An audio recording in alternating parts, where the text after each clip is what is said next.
اس زمانے کے ابتدائی ایام میں اختلاف کی بنیاد تو ایمان اور غیر ایمان ہوا کرتا تھا، لیکن دور نبوی کے بعد اختلاف نے اپنا رنگ، اپنی شکل اور اپنی بنیادیں بدل دی۔ اب اختلاف کی بنیاد ایمان اور کفر نہیں، اب اختلاف کی بنیاد وہی جاہلیت کے زمانے کی جس سے انسان مزید بٹ گیا، تقسیم ہو گیا۔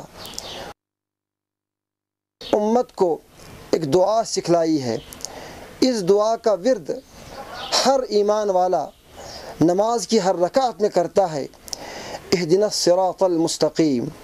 یہ قرآن کریم کی جامع ترین آیت ہے۔ انسان کو اگر یہ مل جائے تو اس کی دنیا اور آخرت کے سنورنے میں کوئی چیز مانع نہیں ہے۔ اسلام نے جب ایک ڈوبتے ہوئے انسان کو اس دعا کے کرنے کا درس دیا، اس کا بنیادی مقصد یہ تھا کہ اس انسان کا رشتہ اللہ سے جڑ جائے۔ صراط مستقیم ہے کیا؟ صراط مستقیم کی تفاصیل مفسرین نے اپنی کتابوں میں بہت ہی وضاحت سے بیان فرمائی ہیں، لیکن شاید ان تفاصیل پر گفتگو نہ ہو سکے اس مجلس میں چند باتیں آپ کے سامنے ذکر کر دینا ضروری سمجھتا ہوں۔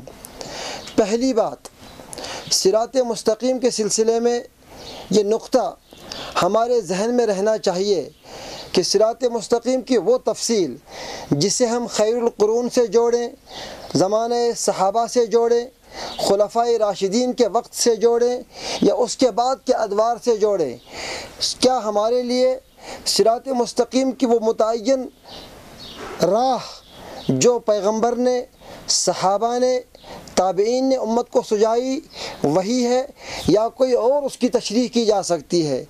جہاں تک ہم حدیث میں اس نقطے کو ڈھونڈنے کی کوشش کرتے ہیں تو حضور علیہ الصلاۃ والسلام کا یہ فرمان امام ابو داود نے، امام ترمذی نے اپنی سنن میں بیان فرمایا ہے۔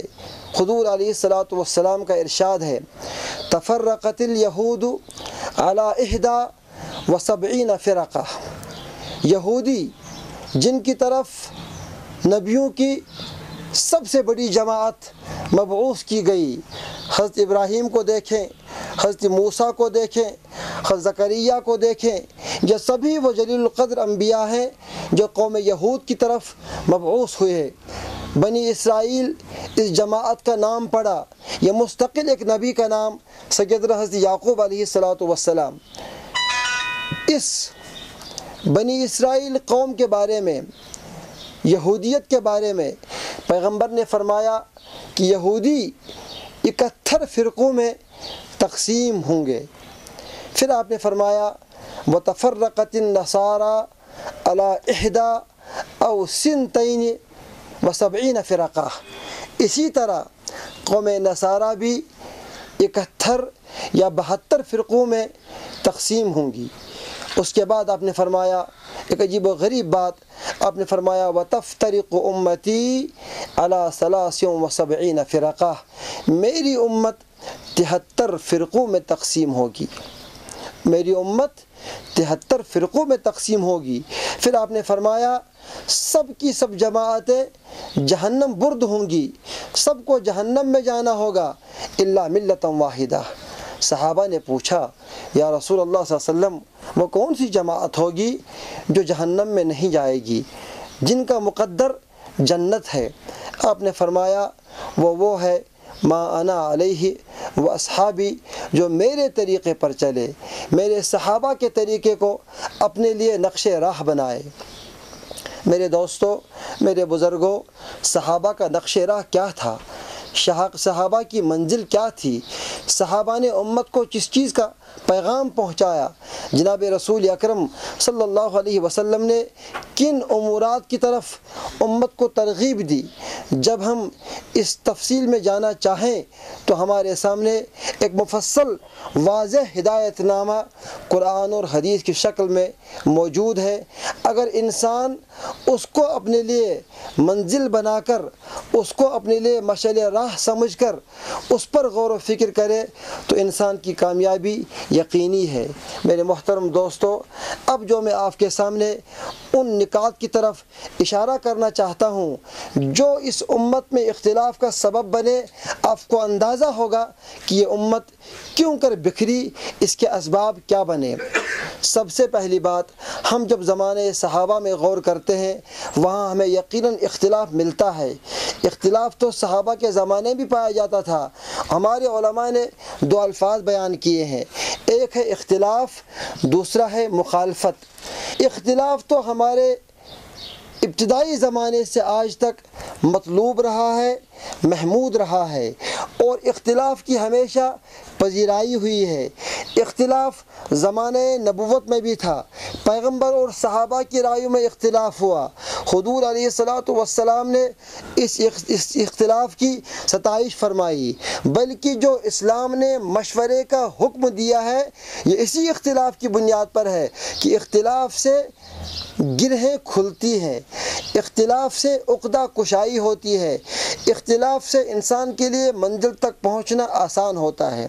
دوسری چیز ہے مخالفت۔ مخالفت کا مقصود ہوتا ہے دوسرے کی توہین، مخالفت کا مقصود ہوتا ہے دوسرے کی تنقیص، مخالفت کا مقصود ہوتا ہے دوسرے کو بے عزت کرنا، مخالفت کا مقصود ہوتا ہے دوسرے کی عزت کے ساتھ کھلواڑ کرنا۔ مخالفت کی اسلام نے ہمیشہ مذمت کی ہے، اسلام نے ہمیشہ مخالفت کو کنڈم کیا ہے۔ دیکھیے زمانے صحابہ میں کیا حضرت علی اور حضرت عائشہ میں اختلاف نہیں ہوا؟ کیا زمانے صحابہ میں حضرت معاویہ اور حضرت علی میں اختلاف نہیں ہوا؟ حضرت معاویہ اور حضرت علی میں اختلاف ہوا، حضرت عائشہ حضرت معاویہ میں اختلاف ہوا، لیکن یہ اختلاف امت کے لیے رحمت تھا، یہ اختلاف امت کے لیے زحمت نہیں بنا۔ محدثین نے واقعہ لکھا ہے، جب حضرت علی اور حضرت معاویہ رضی اللہ عنہ میں جنگ صفین کا مرحلہ پیش آیا، اس وقت ابو ہریرہ رضی اللہ عنہ جو کثیر الروایہ صحابی ہیں اس جنگ میں شریک تھے۔ آپ نے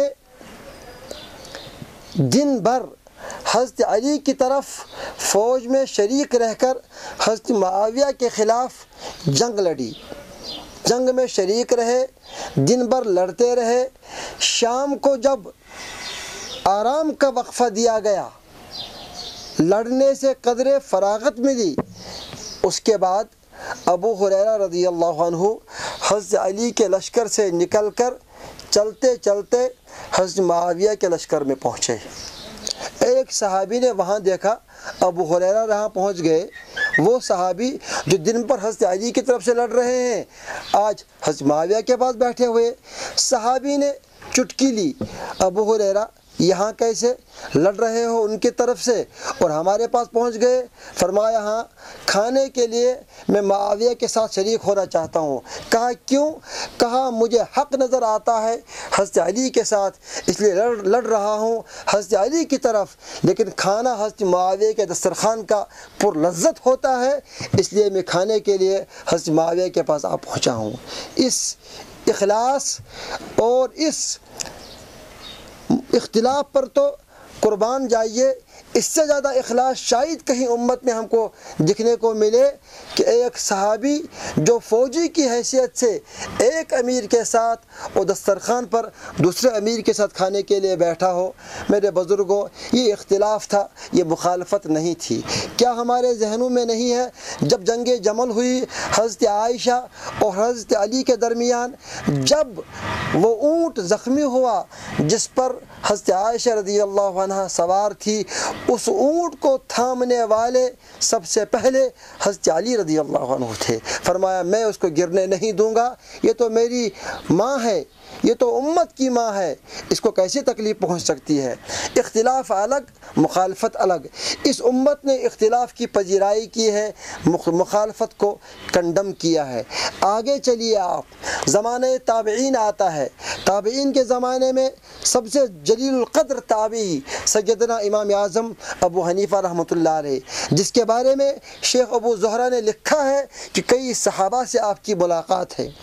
حیات ابی حنیفہ رحمہ اللہ میں ابو حنیفہ رحمۃ اللہ علیہ اور امام شافعی میں فقہی اختلاف کتابیں بھری پڑی ہیں، اور یہ اختلاف کبھی کبھی اولا اور غیر اولا کی حد سے نکل کر جائز اور ناجائز کی سرحد میں بھی داخل ہو جاتا ہے، لیکن اس کے باوجود کتابوں میں یہ واقعہ موجود ہے جب سیدنا امام شافعی رحمۃ اللہ علیہ کوفہ کے علاقے میں پہنچے اور ابو حنیفہ کے مزار کے قریب مسجد میں نماز کی ادائیگی کا مرحلہ پیش آیا، امام شافعی رحمۃ اللہ علیہ نے نماز میں نہ تو آمین بالجہر کا آپ نے آمین بالجہر کہی اور نہ ہی آپ نے رفع یدین فرمایا۔ جب آپ سے پوچھا گیا، آپ نے فرمایا اس شہر میں کیسے رفع یدین میں کروں جس میں اتنا بڑا فقہ اور دین و علم کا سرچشمہ آرام کے ساتھ سو رہا ہو، یہ میرے لیے ہمت سے باہر بات ہے کہ میں ان کے علاقے میں ان کی موجودگی میں اس طرح کا کوئی عمل کروں۔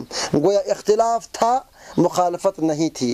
آگے چلیے، سیدنا امام احمد ابن حنبل رحمہ اللہ، یہ ابو حنیفہ کے شاگردوں میں آتے ہیں۔ ہمارے محدثین نے لکھا ہے امام احمد ابن حنبل رحمۃ اللہ علیہ اور ایک وقت کے جلیل القدر تابعی علی ابن مدینی، جن کا اسماء اور رجال کے فن میں اپنا ایک عظیم مقام ہے، علی ابن مدینی کے درمیان ایک مسئلے پر بحث و مباحثہ۔ احمد ابن حنبل رحمہ اللہ علی ابن مدینی کے درمیان اتنی گرم گفتاری ہوئی کہ علامہ ابن عبد البر مالکی رحمہ اللہ لکھتے ہیں کہ ہمیں اندازہ ہوا کہیں یہ ہاتھا پائی تک نوبت نہ پہنچ جائے۔ اس کے بعد علی ابن مدینی رحمہ اللہ اٹھے، کہا بس میں جا رہا ہوں، یعنی علی ابن مدینی کو اب اس مجلس پہ رکنا بہتر نہیں لگا۔ آپ اٹھے، باہر نکلے، سواری پر سوار ہوئے۔ ابن عبد البر مالکی نے لکھا ہے کہ جب علی ابن مدینی سواری پر سوار ہوئے، احمد ابن حنبل رحمہ اللہ اس مجلس جس میں علماء موجود تھے، عوام موجود تھی، جلدی جلدی اس سے نکل کر باہر پہنچے اور اس جانور کی رکاب تھام لی جس پر علی ابن مدینی سوار ہوئے، اور تھوڑی دور تک جا کر ان کو رخصت فرمایا۔ دیکھیے، اختلاف الگ، گرم گفتاری ہوئی، مجلس میں بحث و مباحثہ، لیکن جب ان کو باہر نکلنے کا مرحلہ پیش آیا تو یہی احمد ابن حنبل ان کی رکاب تھام کر انہیں رخصت فرما رہے ہیں۔ میرے بزرگوں، یہ اختلاف تھا، اس اختلاف کی ہمیشہ امت نے پذیرائی کی ہے۔ آگے چلیے، علامہ ابن تیمیہ رحمہ اللہ کا دور آیا۔ یہ وقت کے بہت بڑے فقیہ بھی تھے، محدث بھی تھے، مفسر بھی تھے۔ ان کی کتاب مجموع الفتاوی کے نام سے یا فتاوی ابن تیمیہ کے نام سے مستقل 37 جلدوں میں موجود ہیں، اور ان کی فتاوی الکبریٰ کے نام سے 5 جلدوں میں موجود ہے۔ اللہ نے انہیں علم کا عظیم ترین خزانہ عطا فرمایا تھا۔ ان کے بارے میں علامہ کشمیری فرمایا کرتے تھے کہ اگر یہ کبھی دیوبند کی سرحد میں داخل ہوں اور ہم ابن تیمیہ کا علم دیکھنا چاہیں، جتنی ہم اونچی گردن اٹھائیں گے گردن اٹھتی جائے گی، ابن تیمیہ کے علم کا ہمیں اندازہ نہیں ہوگا، یہاں تک کہ ہمارے سر سے ٹوپی بھی گر جائے گی۔ لیکن ابن تیمیہ رحمہ اللہ کے زمانے میں ایک کتاب لکھی گئی، ایک محدث نے کتاب لکھی فقہا کے اختلاف پر، اور اس کے بعد اس کتاب کا نام رکھا کتاب الاختلاف۔ کتاب کا نام رکھا کتاب الاختلاف۔ جب ابن تیمیہ رحمہ اللہ کے سامنے یہ کتاب آئی، آپ نے فرمایا نہیں، بات درست لکھی ہے اس میں، لیکن کتاب کا نام درست نہیں۔ اس کتاب کا نام کتاب الاختلاف مت رکھو، اس کا نام رکھو کتاب الصاح، یعنی یہ وہ کتاب ہے جس میں امت کے لیے گنجائش کی راہیں، جس میں امت کے لیے اختلاف فقہا کی بنا پر کئی ایسے راستے ہموار ہوئے ہیں کہ وہ اگر زندگی میں چلنا چاہیں کسی بھی نہج پر، تو یہ ہر راستہ اس انسان کو صراط مستقیم سے ہٹائے گا نہیں، کسی بھی راہ پر چلے یہ صراط مستقیم پر ہی گامزن رہے گا۔ ہمارے امت کے ان جلیل القدر فقہا، تابعین، محدثین، صحابہ، مفسرین سبھی نے یہ کوشش کی ہے کہ اس امت کے اختلاف کو، فقہا کے اختلاف کو وسعت کی نظر سے دیکھ کر امت کے لیے وسعت کی راہ سمجھا جائے، اور امت کو یہ بتایا جائے کہ یہ سب راہیں ہیں آپ کے لیے، اب جس راہ کو بھی چنتے ہیں اپنے لیے، آپ کی منزل بہرحال قرآن و حدیث ہی ہوگی، آپ اس سے ہدایت پر ہی پہنچیں گے۔ میرے بزرگوں، لیکن ایک زمانہ ایسا بھی اب آ گیا کہ جب انسان نے اس اختلاف کو اختلاف کی حد سے نکال کر مخالفت کی دہلیز تک پہنچا دیا۔ اب یہ اختلاف نہیں رہا، اب تو یہ مخالفت کے موضوع بن گئے ہیں، اب اسے مخالفت ہی سم قرار دیا جا رہا ہے۔ اور عجیب بات تو یہ ہے کہ ہر جماعت ان فروعی معاملات کو اپنے لیے کامیابی کا زینہ سمجھتی ہے، اور وہ یہ سمجھتے ہیں کہ ہم اس نقطے پر بحث کر کے اپنے لیے جنت کے حقدار بن رہے ہیں، اور دوسروں کو نعوذ باللہ من ذالک جہنم برد کرنا چاہتے ہیں، اور یہ فتوے صادر کرتے ہیں کہ یہ ناحق ہیں، یہ مشرک ہیں، یہ کافر ہیں، یہ بدعتی ہیں، یہ فاسق ہیں۔ حالانکہ بار بار ہم لوگوں نے یہ حدیث سنی ہوگی کہ اگر ایک انسان میں 99 چیزیں کفر کی پائی جائیں، صرف ایک چیز ایمان کی علامت ہو، اس پر کفر کا فتویٰ مت لگاؤ۔ لیکن ہم لوگ تو فروعی مسائل میں بھی اختلاف کی بنا پر دوسروں پر کفر کیا، بدعتی ہونے کا کیا، فاسق ہونے کا کیا، مشرک و کافر ہونے کا فتویٰ لگا دیتے ہیں۔ میرے محترم بزرگوں، ذرا اس حدیث پر غور کیجئے جو میں نے آپ کے سامنے شروع میں پڑھی تھی۔ اس کا تیسرا نقطہ تھا وَتَفْتَرِقُ أُمَّتِي عَلَى 73 فرقہ، کہ میری امت 73 فرقوں میں تقسیم ہوگی۔ غور کیجئے نقطے پر، پیغمبر فرما رہے ہیں میری امت 73 فرقوں میں تقسیم ہوگی۔ ایسا نہیں فرمایا کہ پوری انسانیت 73 فرقوں میں تقسیم ہوگی، ان میں سے ایک جماعت میری امت، باقی جماعتیں میری امت نہیں ہے۔ آپ نے فرمایا سب میری امت، یہ پوری میری امت 73 جماعتوں میں تقسیم ہوگی۔ اس کا مطلب یہ ہے کہ اگر کوئی شخص ایک مسلک سے نکل کر دوسرے مسلک کو اختیار کرتا ہے، ایک جماعت سے نکل کر دوسری جماعت میں داخل ہوتا ہے، اور دونوں جماعتیں اہل قبلہ میں سے ہیں، دونوں جماعتیں مومنین کی ہیں، دوسری جماعت کو جوائن کرنے کے باوجود، اس میں شریک ہونے کے باوجود یہ انسان ایمان کی سرحد سے باہر نہیں نکل رہا ہے، یہ انسان پھر بھی مومن رہے گا، یہ پھر بھی ایمان والا ہے، یہ پھر بھی جنت کا حقدار ہے۔ علماء نے بہت اچھی گفتگو کی ہے اس حدیث پر۔ اس میں لکھا کہ یہ جو کہا گیا ہے وَتَفْتَرِقُ أُمَّتِي عَلَى 73 فرقہ، کہ میری امت 73 فرقوں میں تقسیم ہوگی اور سب کے سب جہنم میں جائیں گے، ایک جماعت جنتی ہوگی۔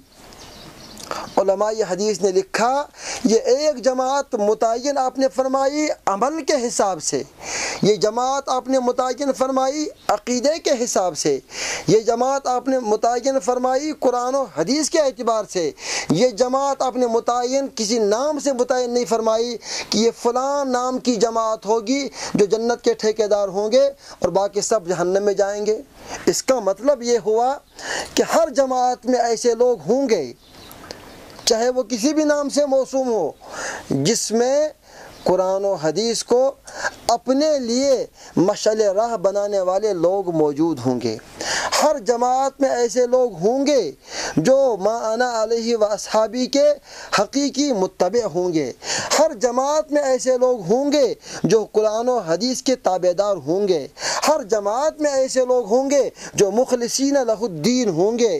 ہر جماعت میں ایسے لوگ ہوں گے جو اللہ اور اس کے رسول صلی اللہ علیہ وسلم کو اپنا متبوع مانتے ہوں گے اور ان کی تابع داری میں اپنے لیے فخر محسوس کرتے ہوں گے۔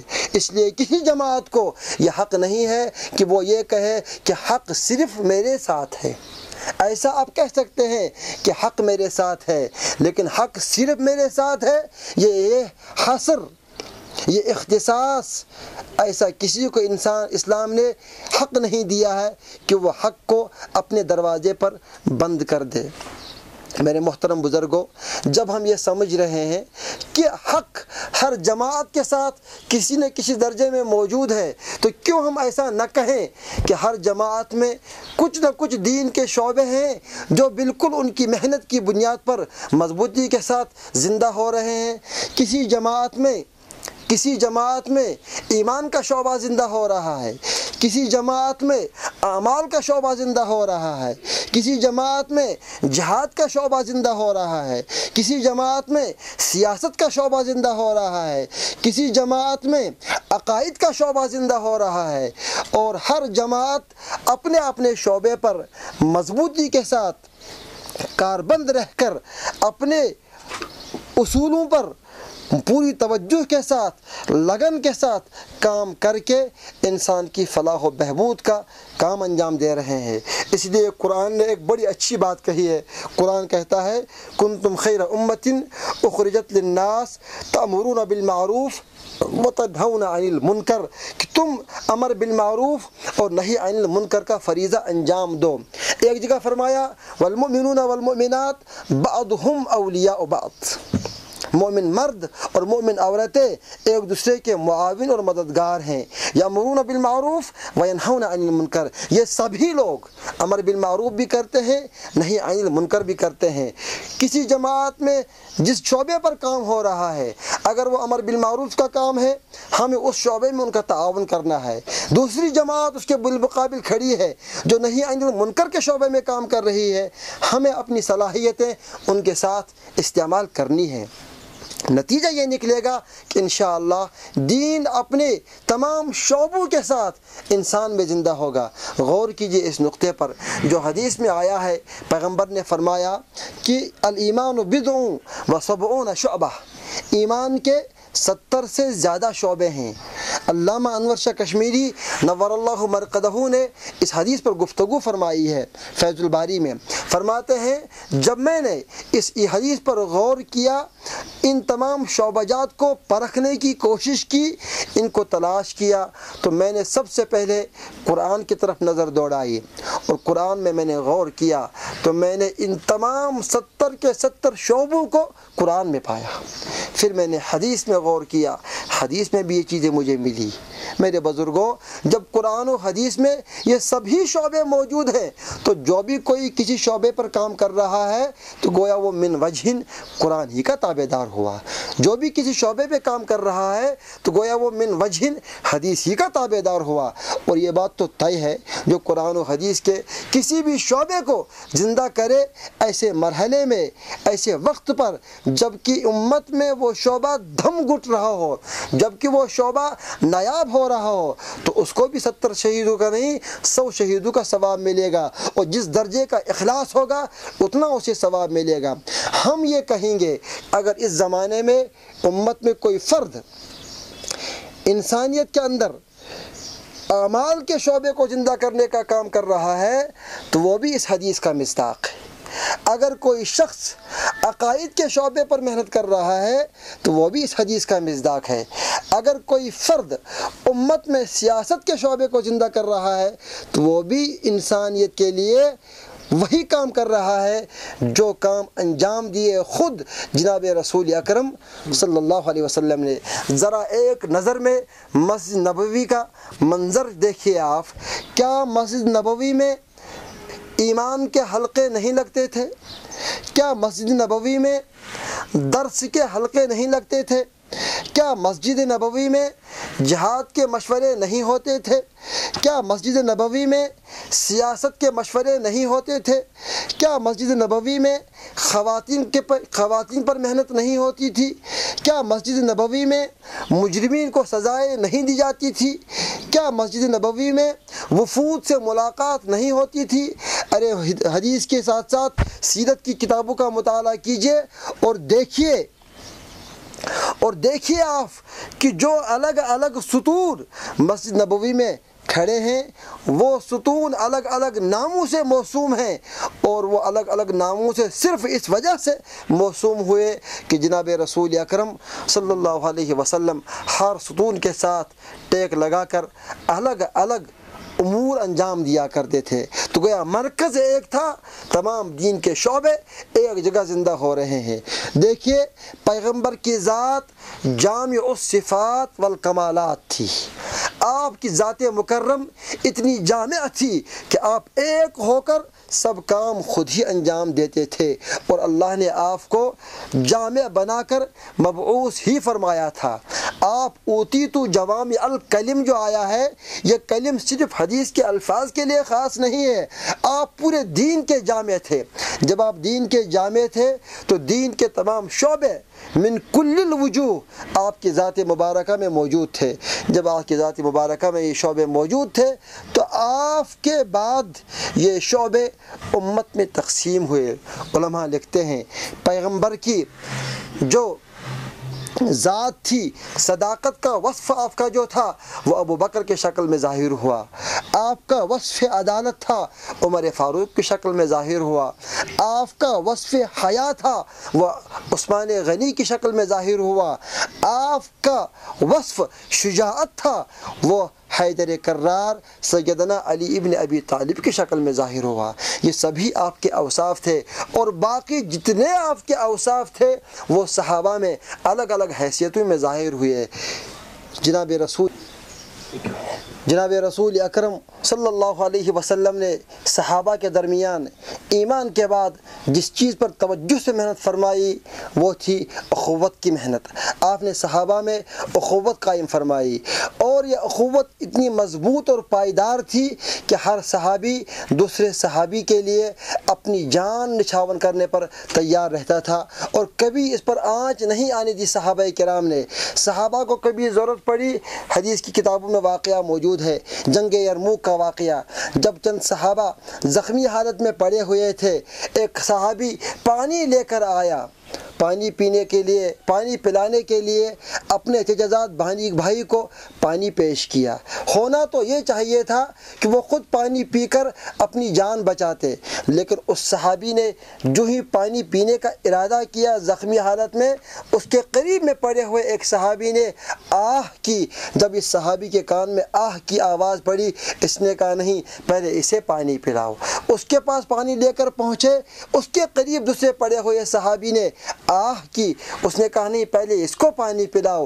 قربان جائیے اس اخوت پر، جب وہ تیسرے کے پاس پہنچا پانی پلانے کے لیے، وہ اللہ کو پیارے ہو چکے تھے، واپس دوبارہ دوسرے کے پاس پہنچے، وہ بھی اللہ کو پیارے ہو چکے تھے، اپنے چچزاد بھائی کے پاس پہنچے، وہ بھی شہادت کا جام نوش کر چکے تھے۔ میرے بزرگوں ذرا غور کیجئے اس اخوت پر کہ ہر صحابی دوسرے کے لیے کس درجہ اخوت کے اس درس پر قائم رہا کہ کبھی بھی دوسرے کی طرف کوئی آنکھ اٹھا کر دیکھے اس سے برداشت نہیں کیا۔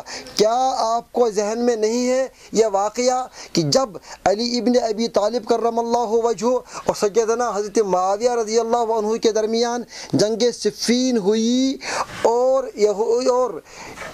عیسائیوں کو یہ معلوم ہوا کہ مسلمانوں کی جماعت میں آپس میں اس وقت معرکہ ہو رہا ہے، اب امکان ہے اسے ہوا اگر دی جائے تو اور مضبوطی کے ساتھ مسلمانوں کا نام و نشان مٹا دیا جائے۔ حضرت معاویہ کے پاس مدد کا خط اس نے بھیج دیا، اگر آپ چاہیں ہم آپ کی مدد کے لیے تیار ہیں۔ حضرت معاویہ رضی اللہ عنہ قربان جائیے ان کے جواب پر آپ نے فرمایا، تم میری مدد کی بات تو بعد میں کرو، اگر تم نے او رومی کتے اگر تم نے علی کی طرف آنکھ اٹھا کر بھی دیکھا تو علی کی فوج کا پہلا سپاہی معاویہ ہوگا جو تمہارے خلاف ہتھیار استعمال کرے گا۔ یہ ہمارے صحابہ کا اخلاص، یہ اخوت، یہ آپس میں بھائی چارگی پھر منتقل ہوئی زمانے تابعین تک، تبع تابعین تک۔ مگر کیا کیجئے، اس امت کا سب سے بڑا دشمن شیطان لعین مردود ہے، جس نے ہمیشہ ایک انسان کو دوسرے انسان سے کاٹا ہے۔ کیا کیجئے آپ، ہمسایہ کا دشمن ہوتا تو ہم مان لیتے، اب تو صورتحال اس درجہ مضطربانہ ہے کہ ایک ہی کوکھ میں پلنے والے دو بھائی بھی ایک دوسرے کے دشمن بنے پھرتے ہیں اور ایک دوسرے کے خون کے پیاسے ہیں۔ اسلام نے اسی مخالفت کی جڑ کاٹنے کے لیے ہم کو انما المؤمنون اخوہ کا پیغام دیا تھا کہ مسلمان کا بھائی ہے، مسلمان کے لیے پشت پناہ ہے، مسلمان کا معاون اور مددگار ہے۔ ایک انسان دوسرے مسلمان کے کام آئے، یہی مسلمان کا مزاج اور فطرت ہونی چاہیے۔ ایک مسلمان دوسرے مسلمان کو ذلیل نہ کرے، ایک مسلمان دوسرے مسلمان کو حقیر نہ سمجھے، ایک مسلمان دوسرے مسلمان کو کمتر ثابت کرنے کی کوشش نہ کرے، ایک مسلمان دوسرے مسلمان کی پیٹھ میں چھرا نہ گھونپے۔ لیکن اب صورتحال بالکل الٹی ہو گئی ہے۔ جو رسول اللہ صلی اللہ علیہ وسلم نے پیشنگوئی فرمائی تھی کہ ایک زمانہ آئے گا، فتنوں کی بہتات ہوگی، فتنوں کی کثرت ہوگی، یصبح مؤمنا ویمسی کافرا، یمسی مؤمنا ویصبح کافرا، اس کا پورا اس وقت منظر ہماری آنکھوں کے سامنے ہے۔ امت اس مخالفت کے دور سے گزر رہی ہے، اس کشمکش کے حالات میں انسانیت کٹ رہی ہے، دم گھٹ رہا ہے انسانیت کا۔ ہمارے سامنے اس وقت اگر کوئی چیز اتحاد کی سبیل ہے، اگر کوئی چیز ہمارے لیے اتفاق کا راستہ نکال سکتی ہے، وہ قرآن و حدیث کی وہ منزل ہے جس کی طرف راہ سجائی ہے جناب رسول اکرم صلی اللہ علیہ وسلم نے۔ ڈاکٹر اقبال علیہ الرحمہ نے اسی کی طرف اشارہ کیا تھا، فرقہ بندی ہے کہیں اور کہیں ذاتیں ہیں، کیا زمانے میں پنپنے کی یہی باتیں ہیں، یوں تو تم سید بھی ہو، مرزا بھی ہو، افغاں بھی ہو، تم سبھی کچھ ہو، بتاؤ تو مسلمان بھی ہو۔ اس وقت ایک انسان کو دعوت دینے کی ضرورت ہے اس کا ایمان بنے، ایک انسان کو ضرورت ہے دعوت دینے کی کہ وہ ایمان کی مبادیات پر کھڑا ہو، ایک انسان کے لیے دعوت ہے دینے کی کہ وہ اعمال پر صحیح طریقے سے کھڑا ہو۔ ایک انسان کو فروعی معاملات میں الجھا کر دوسرے سے کاٹ دینا اور الگ الگ مساجد کے نام سے اپنے مراکز قائم کرنا، اسلام اس مزاج کو کنڈم کرتا ہے۔ اسلام کا کوئی اس سے سروکار نہیں ہے۔ جب بھی کوئی مسجد کسی تنظیم کسی جماعت کے نام سے بنتی ہے تو آپ یہ سمجھ لیجئے کہ وہ مسجد نہیں، مسجد ضرار کے حکم میں ہے، اس لیے کہ اس مسجد کی بنا پر امت صرف کٹے گی، امت جڑ نہیں سکتی ہے۔ اور میرے محترم بزرگوں دوستو، میں ایک بات کی طرف اشارہ کرنا چاہوں گا کہ حضور علیہ السلام نے کبھی بھی کوئی قوم نہیں بنائی، حضور علیہ السلام نے کوئی تنظیم نہیں بنائی، حضور علیہ السلام نے کوئی جماعت بنانے کی کوئی محنت نہیں فرمائی۔ آپ نے جو بھی بنائی صرف ایک امت بنائی ہے، اور اس امت میں سبھی لوگ شامل ہیں۔ ایک لمحے کے لیے ذرا آپ فتح مکہ کے دن کی طرف چلے جائیے اور دیکھیے، جب صحابہ کا لشکر جا رہا ہے، مکہ کی سرحد میں داخل ہونے والا ہے، انصار قبیلے کے امیر سیدنا حضرت سعد ابن عبادہ نے ایک نعرہ لگایا، الیوم یوم الملحمہ۔ آپ نے فرمایا آج انتقام کا دن ہے، اور قوم نصارہ کو مخاطب بنا کر فرمایا ہے، اے انصاری نصارہ مطلب عیسائی نہیں، قوم انصار وہ لوگ جنہوں نے ہجرت کر کے آنے والے صحابہ کی مدد فرمائی تھی، جن کا نام انصار پڑ گیا۔ اپنے قبیلے کے لوگوں کو مخاطب بنا کر فرمایا آج ہم چن کر ان سے انتقام لیں گے۔ جب یہ خبر سیدنا حضرت ابو سفیان کے ذریعے سے جناب رسول اکرم صلی اللہ علیہ وسلم تک پہنچی، آپ نے فوراً فرمایا سعد ابن عبادہ کو امارت کے منصب سے نیچے اتار دو، اس لیے کہ ہمارا کوئی کسی لشکر کا امیر ہو اور وہ نسل پرستی کی، قوم پرستی کی دعوت دے، ہم اس کی اجازت نہیں دے سکتے ہیں۔ ہم نے بڑی محنتوں، مشقتوں اور تکلیف کے بعد اس امت کو بنایا ہے، ہم چاہتے ہیں یہ امت باقی رہے۔ میرے محترم بزرگوں دوستو، اگر آپ تاریخ آپ یہ پڑھیں گے کتابوں میں، مولانا یوسف شاہ صاحب رحمۃ اللہ علیہ نے بھی حیات الصحابہ میں اس واقعے کی طرف اشارہ کیا ہے کہ سعد ابن عبادہ رضی اللہ عنہ کی موت کے وقت اس غلط جملے کے اثرات ظاہر ہوئے تھے۔ تھوڑا سا اس واقعے کی طرف اس وقت میں جانا نہیں چاہوں گا کیونکہ نامناسب ہے اس وقت، ورنہ بہرحال پسندیدہ نہیں ہے امت میں کوئی بھی ایسا جملہ کہا جائے جس سے امت کٹ جائے۔ اس وقت ضرورت ہے اس بات کی کہ ہم صرف وہ الفاظ استعمال کریں جس سے امت جڑے، ہم اس فکر کی طرف امت کو لے جائیں جس سے امت جڑے، ہم وہ بات کہیں جس سے امت جڑے۔ جراحات السنان لها التیام ولا یلتام ما جرح اللسان، ہمیں اس بات کو ذہن میں رکھنا ہے کہ سب سے نقصان دہ عمل جس سے امت کٹ سکتی ہے وہ ہے انسان کی زبان، کہ انسان اپنے زبان سے کبھی کوئی فکر ایسی پیش کر دیتا ہے جس سے امت کے کٹنے کا خطرہ پیش ہوگا۔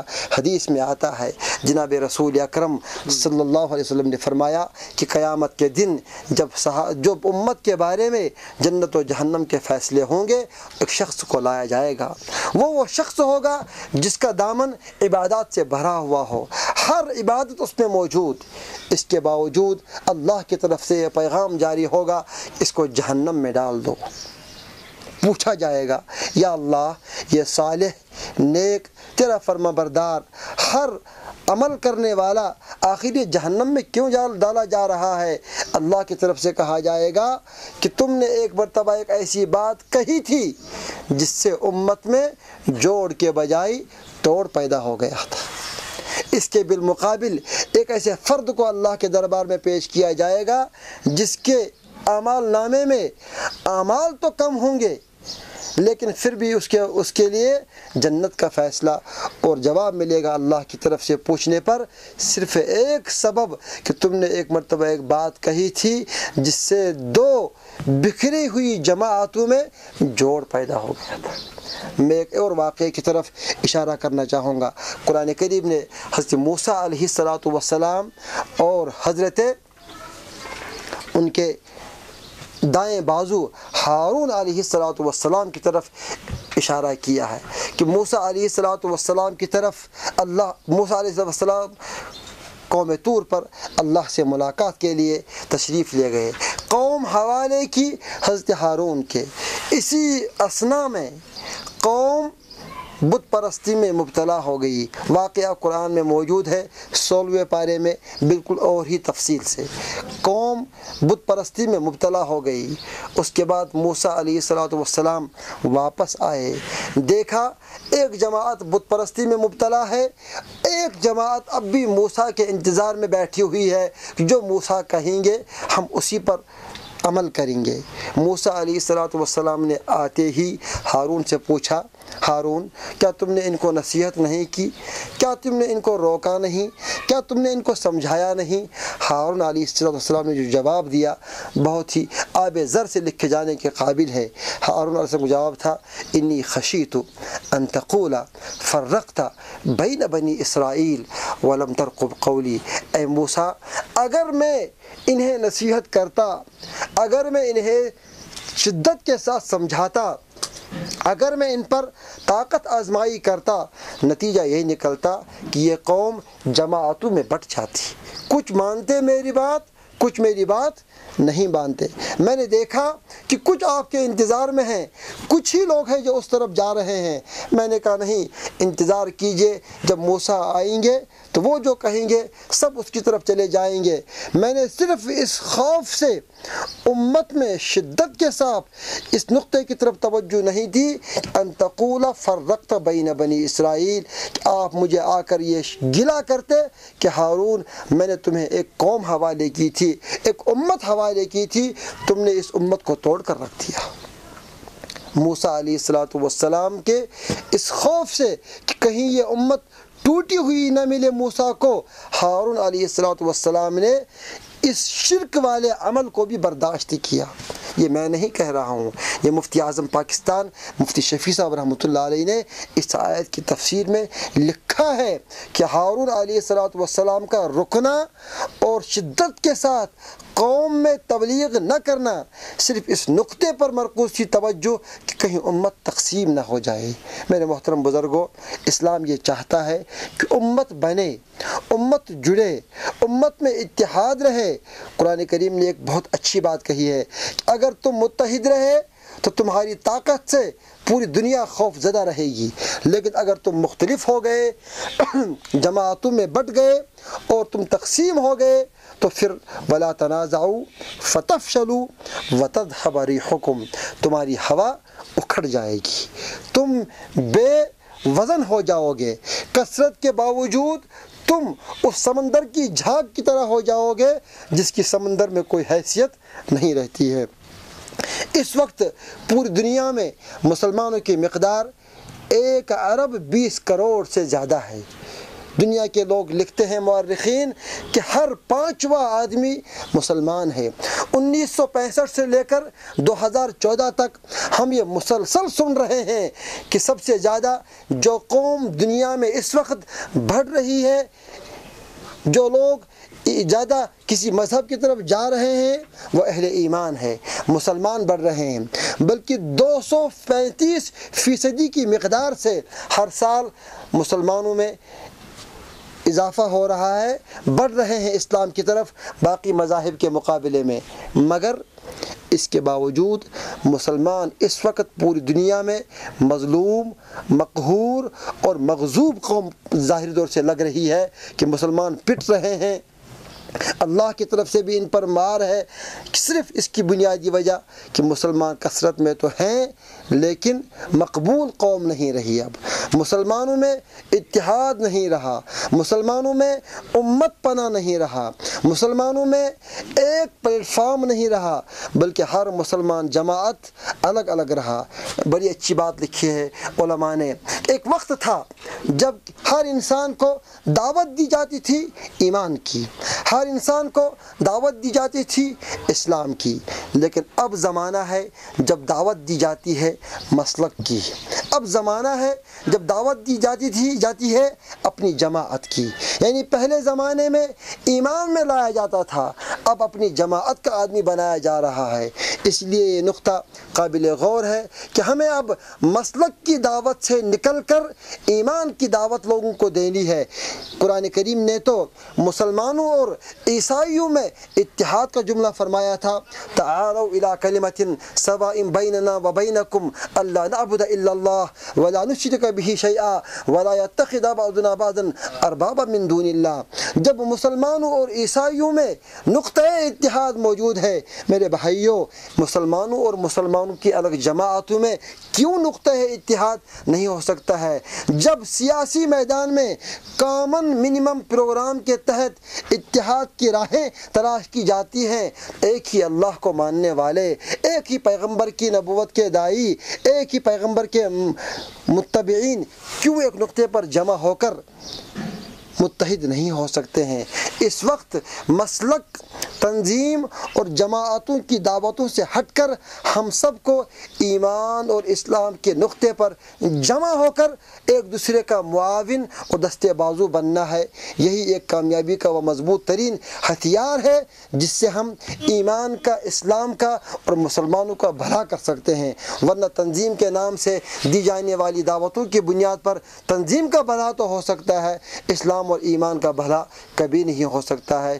اس لیے ہم سب کو اس نقطے پر غور کرنا ہے کہ اگر ہمیں متحد ہونا ہے، اگر ہمیں اسلام کی بھلائی دیکھنی ہے، اگر ہمیں اسلام کو دنیا میں پھلتا پھولتا مذہب دیکھنا ہے، اگر ہماری یہ خواہش ہے کہ مسلمان ذلت کی زندگی سے نکل کر عزت کی منزل پر پہنچ جائیں، اگر ہم یہ چاہتے ہیں کہ مسلمان من حیث المسلم پوری امت پر سابق کی طرح وہی اپنے سیادت اور امارت کا فریضہ انجام دے تو پھر ہمیں دوبارہ ایک ہی لڑی میں پرو کر، ایک ہی دھاگے میں آ کر اور ایک ہی رسی کو پکڑ کر قرآن و حدیث کے دائرے میں رہتے ہوئے ایک دوسرے کو اپنے آپ کو معاون، مددگار اور دستے بازو سمجھ کر اسلام کی رسی کو تھامنا ہے، سنبھالنا ہے۔ یہی ہمارے لیے کامیابی کا ہتھیار ہے، اسی میں ہماری منزل ہے، اور یہی وہ امت پناہ ہے جس کی ترتیب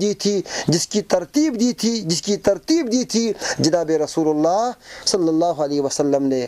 ہم اسی کے اصلی متبع ہیں، ہم اسی کی اصل میں دعوت دیں، اسی کام کو لے کر اپنی زندگی کا مشن بنائیں، یہی ہمارا مدعا اور مقصد ہونا چاہیے۔